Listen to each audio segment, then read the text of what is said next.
Hello dear students, मैं doctor Swadesh Singh, PhD from IIT Delhi, gold medallist from AMU और मैं IAS officer था and I am a researcher.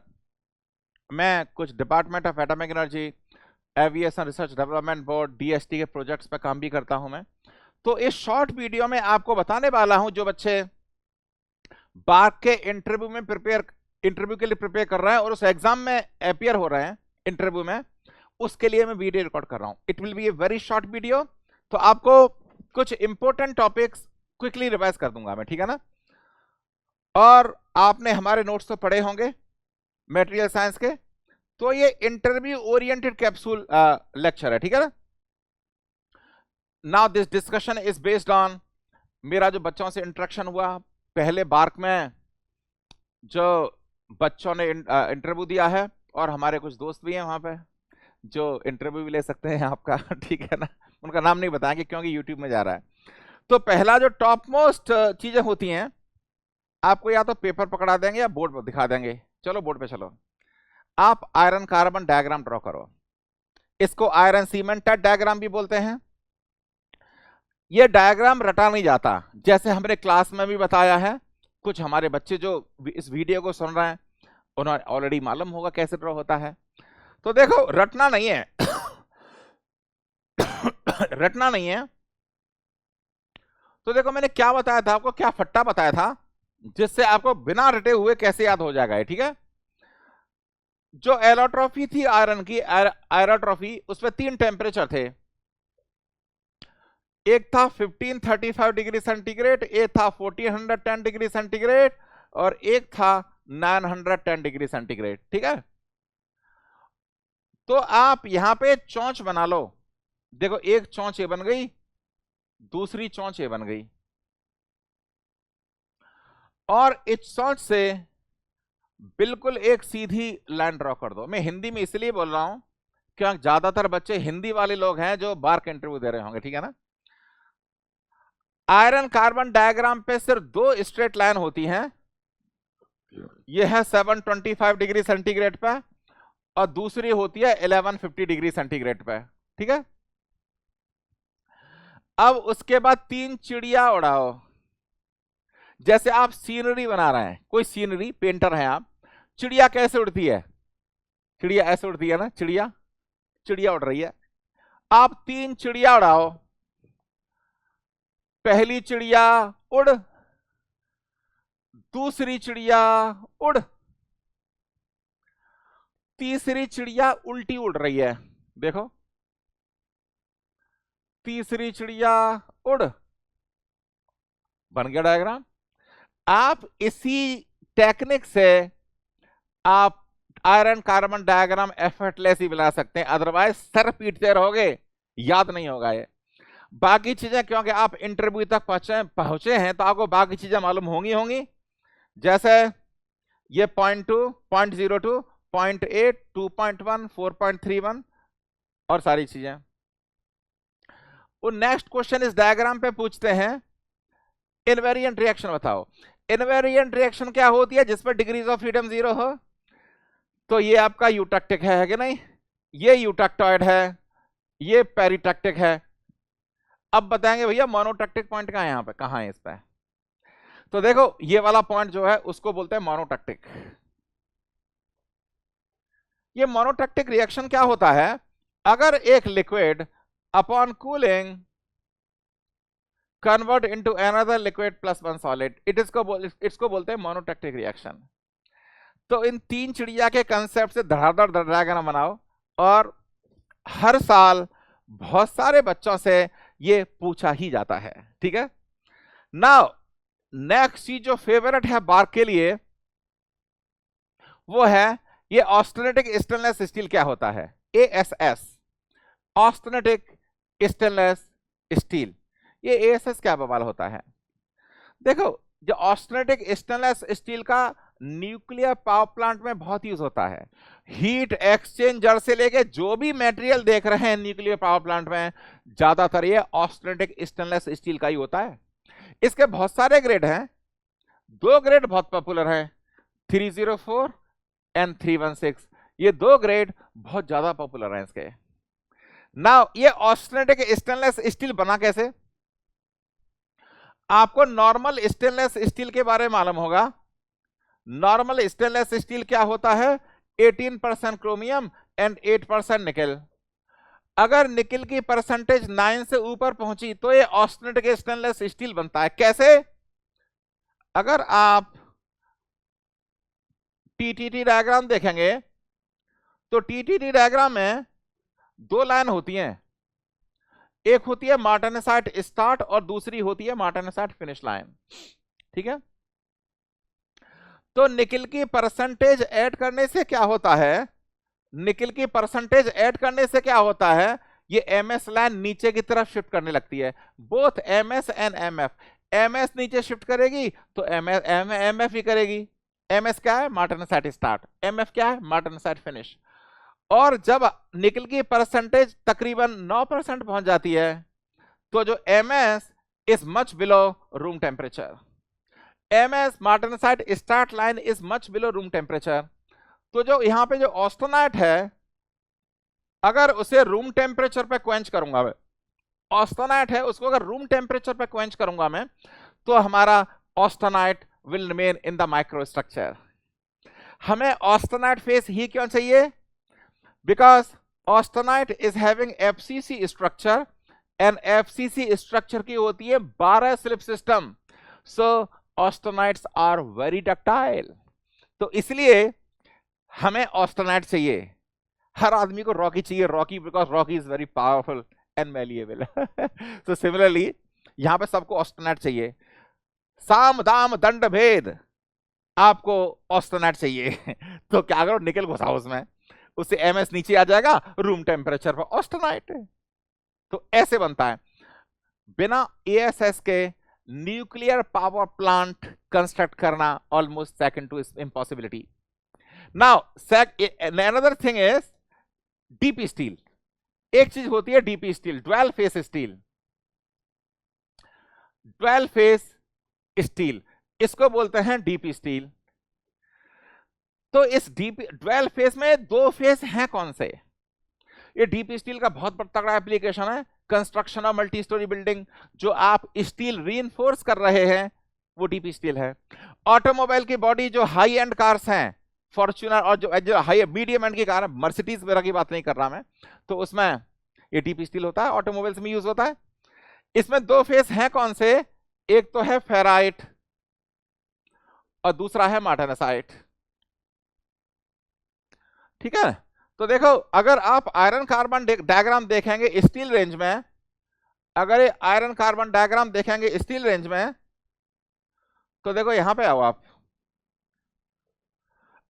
आपके पास low carbon steel का material ले लिया आपने, लो कार्बन स्टील, और आपने हीट किया इस रेंज में। This is the range of alpha plus gamma.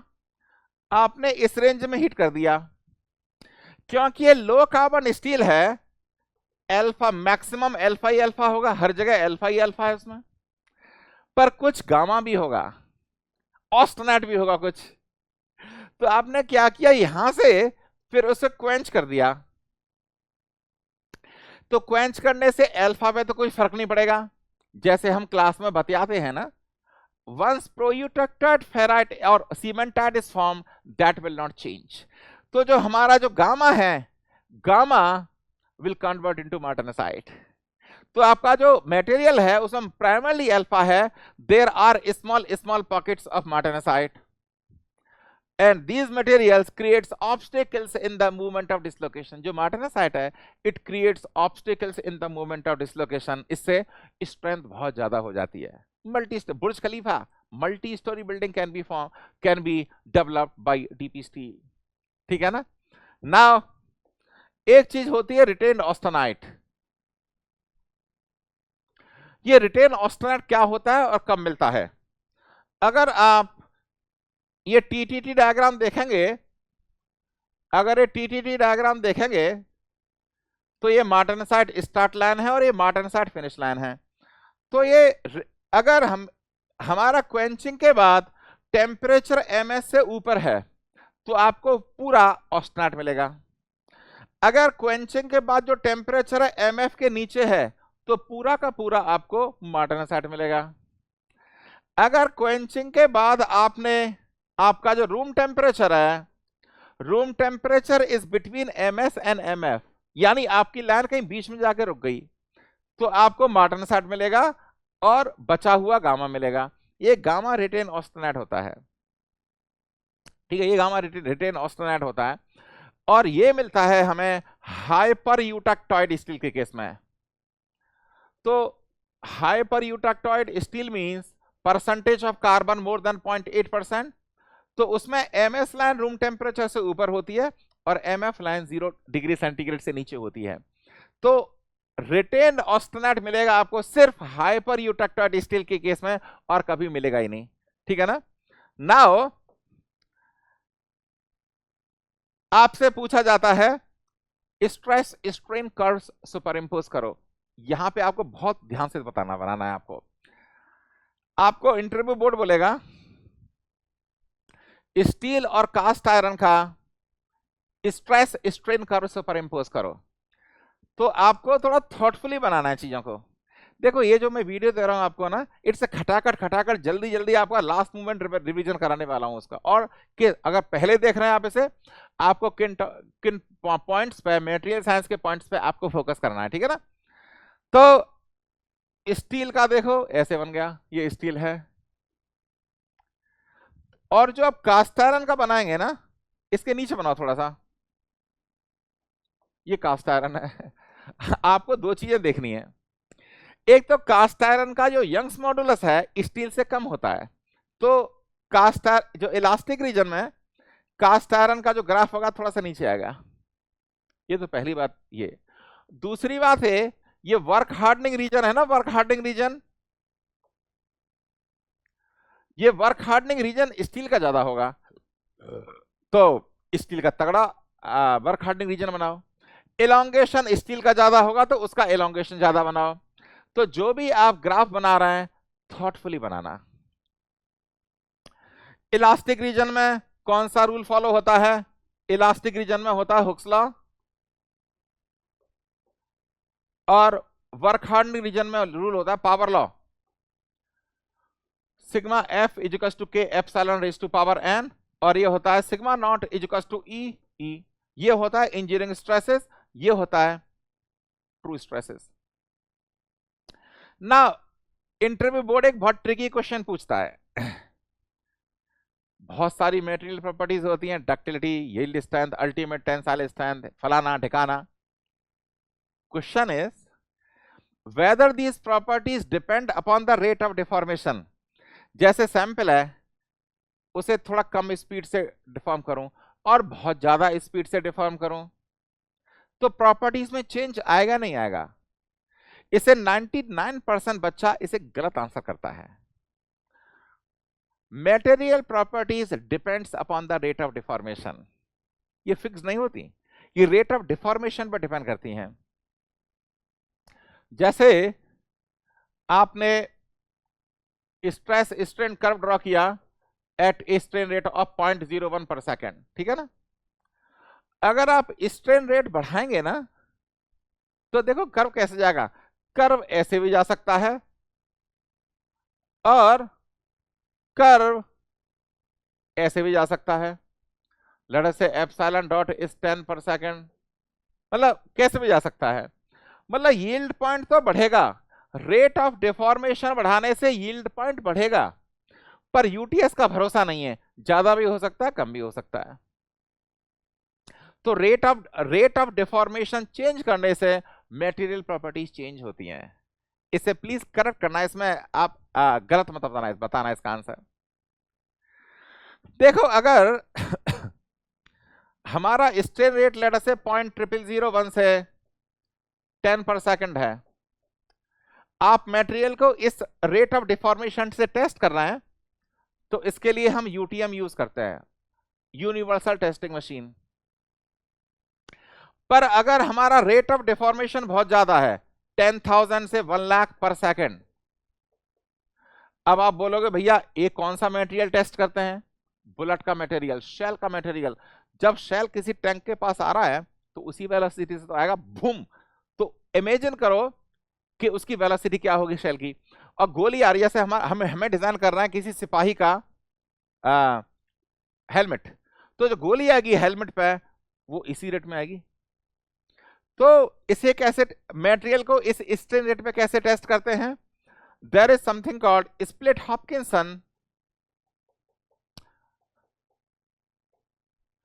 Pressure bar, split Hopkinson pressure bar, split Hopkinson pressure bar, SHPB, SHPB। तो ये बहुत कॉस्टली मशीन होती है, बार्क बॉम्बे में ये मशीन है, बहुत अच्छी मशीन है, हमने भी इसे यूज किया है अपने टेस्टिंग के लिए कुछ कुछ। तो ये मटेरियल जो है इन मशीन्स पर टेस्ट होता है, ठीक है ना। नेक्स्ट क्वेश्चन पूछते हैं आपसे, कभी टेम्परेचर बढ़ाने से स्ट्रेस स्ट्रेन कर्व पे क्या फर्क पड़ता है? तो देखो, स्ट्रेस स्ट्रेन कर्व किसी मटेरियल का ये रहा, लेट अस से रूम टेम्परेचर पे है। अगर मैंने मटेरियल का टेम्परेचर बढ़ाया तो देखो कर्व नीचे की तरफ शिफ्ट होगा, ये 300 डिग्री सेंटीग्रेड, 600 डिग्री सेंटीग्रेड। अगर मटेरियल में क्रोमियम की इंप्योरिटी नहीं है तो सेम कर्व फॉलो होगा। अगर क्रोमियम की इंप्योरिटी है तो कर्व ऊपर जंप करेगा, उसको बोलते हैं ब्लू ब्रिटल फिनोमेना। मैंने आपको बच्चों को बता रखा हो पहले होगा, पर लास्ट मोमेंट में इसके अंदर नहीं घुसेंगे। तो टेम्परेचर करने से हमारा मटेरियल बहुत सॉफ्ट हो जाता है, तो सारा स्ट्रेस स्ट्रेन कर्व नीचे को आता है। अब ये पूछते हैं भैया आप प्लास्टिक का बनाओ, चलो प्लास्टिक का स्ट्रेस स्ट्रेन कर्व ड्रॉ करो। तो अगर प्लास्टिक का स्ट्रेस स्ट्रेन कर्व देखेंगे कुछ ऐसे आता है वो बोले बहुत तगड़ा एलोंगेशन होता है। ये यील्ड पॉइंट नहीं है, क्योंकि मेटल थोड़ी है, यील्ड पॉइंट तो सिर्फ मेटल में आएगा ना। इस फिनोमेना को बोलते हैं conformation. Conformation is also called bond rotation. Conformation is also called bond rotation. देखिए होता क्या, जो प्लास्टिक है कार्बन कार्बन बॉन्ड तो है ये, तो जो कार्बन कार्बन बॉन्ड है उसमें अप्रोक्सीमेटली जो एंगल होता है वो होता है 109.5 डिग्रीज। तो अगर लोड लगाएंगे तो हमारा कार्बन कार्बन बॉन्ड स्ट्रेट हो जाता है, खिंचता है वो, उसमें खिंचाव होता है। तो ये बॉन्ड रोटेशन में खिंचाव हो रहा है, उसकी वजह से there is a substantial elongation at a constant stress, ठीक है। नाउ आपसे पूछते हैं कंपोजिट के बारे में। ये कंपोजिट क्या होता है? Composite is a mixture of matrix and dispersed phase. Dispersed phase, देखिए मैं आपको बहुत अच्छी बात बताता हूं। ये आपकी मल्टी स्टोरी बिल्डिंग है कोई, अगर इसे आप गर्डर और पत्थर से बनाएंगे नहीं बनेगी, मैक्सिमम 2-3 मंजिल बना सकते हैं। प्योर स्टील से बनाएंगे फिर भी क्रीप हो जाएगा उसमें, वो भी नहीं बना सकते। पर आरसीसी का बनाओ, एक आरसीसी कंपोजिट है ना, स्टील और सिरेमिक का, उससे आप बुर्ज खलीफा बड़ा बड़ी बिल्डिंग भी बना सकते हैं आप। तो sometimes composite properties are far superior than the matrix and dispersed phase। Matrix क्या होती है? जिसमें आप ऐड कर रहे हैं, जिसको ऐड कर रहे हैं वो होता है डिस्पर्स्ड फेस, ठीक है ना। और जो कंपोजिट होता है it reflects the property of both matrix as well as the dispersed phase. Composite के बहुत सारे क्लासिफिकेशन होते हैं। एक classification is very popular based on the matrix material, based on the matrix material. तो पहला होता है metal matrix composite. Metal matrix composite मतलब एल्युमिनियम को, एल्युमिनियम है उसमें सिलिकॉन कार्बाइड डाल दो, silicon carbide is a ceramic, aluminium is a metal. इसके बहुत ज्यादा एप्लीकेशन इंडस्ट्री में। दूसरा होता है polymer matrix. Polymer matrix, polymer matrix में जो प्रोडक्ट जो इंडस्ट्री में बहुत फ्रीक्वेंटली यूज होते हैं, CFRP, GFRP, carbon fibre reinforced plastic, glass fibre reinforced plastic, ये रेसिंग कार्स में यूज होते हैं, ठीक है ना। तो जो प्लास्टिक, जो पॉलीमर जो प्लास्टिक है ना वो होता है इपॉक्सी, और ये बहुत पॉपुलर कंपोजिट है, बहुत बहुत पॉपुलर कंपोजिट है। नाउ तीसरी कैटेगरी होती है आपकी ceramic matrix composite, ceramic matrix composite, and the best example is RCC. इसमें आरसीसी में क्या है, डिस्पर्स्ड फेस क्या है, स्टील, मैट्रिक्स क्या है, कंक्रीट, सिरेमिक। तो मतलब ये कंपोजिट में ऑफ कोर्स एक complete lecture can be given, पर मैं क्या करा रहा हूं, जल्दी से आपको रिवीजन करा रहा हूं कि आपको किस चीज पे बार के इंटरव्यू में फोकस करना है। नाउ आपसे कभी कभी क्वेश्चन पूछते हैं नैनो के, नैनो मटेरियल के। बहुत सारे बच्चे नैनो की डेफिनेशन गलत बताते हैं, कहते हैं भैया size less than 1 nanometre. No, it is wrong. Nano material is that material in which size is less than 100 nanometer, not 1 nanometer। इसे ध्यान रखना, बहुत सारे बच्चे इसकी गलत डेफिनेशन बताते हैं। इसके क्लासिफिकेशन 4 तरह का नैनो होते हैं। First is size 0, size 0 means powder particles, medicine बनती है। इसका एप्लीकेशन क्या नैनो का, मेडिसिन, मेडिसिन में मेडिसिन खाएंगे बिकॉज नैनो पाउडर है, इमीडिएटली ब्लड में मिक्स होगा वो। Solar cells, batteries, rocket fuels, sunscreen lotion, you name it, जहां भी देखें आजकल जो भी सोफिस्टिकेटेड इलेक्ट्रॉनिक्स है सब में नैनो की माया है। Now second is basically one dimension. One dimension, one dimension में क्या आता है, nano tube, carbon nano tube. Specially nano tubes का मैन्युफैक्चरिंग क्यों करते हैं हम, टू मेक कंपोजिट मटेरियल्स, ठीक है ना। Now next is the two dimension. Two dimension क्या है, thin films, thin films, graphene. Graphene is having extensive applications in manufacturing modern solar cells. Graphene is a two-dimensional nanomaterial. Carbon nanotube is one dimension. And finally, three dimension. Three dimension में क्या होता है आपका, bulk material letter से, जिसमें average grain size is less than 100 nanometer. तो बच्चों देखो, इसमें 20-25 मिनट में मैंने आपको मटेरियल साइंस को बार्क इंटरव्यू 2023 के लिए एक कैप्सूल देने की कोशिश की है, और मेरी दिल से इच्छा है आप सक्सेसफुल हों और गुरुजनों और पेरेंट्स का नाम रोशन करें। ऑल द बेस्ट बेटा, डू वेल।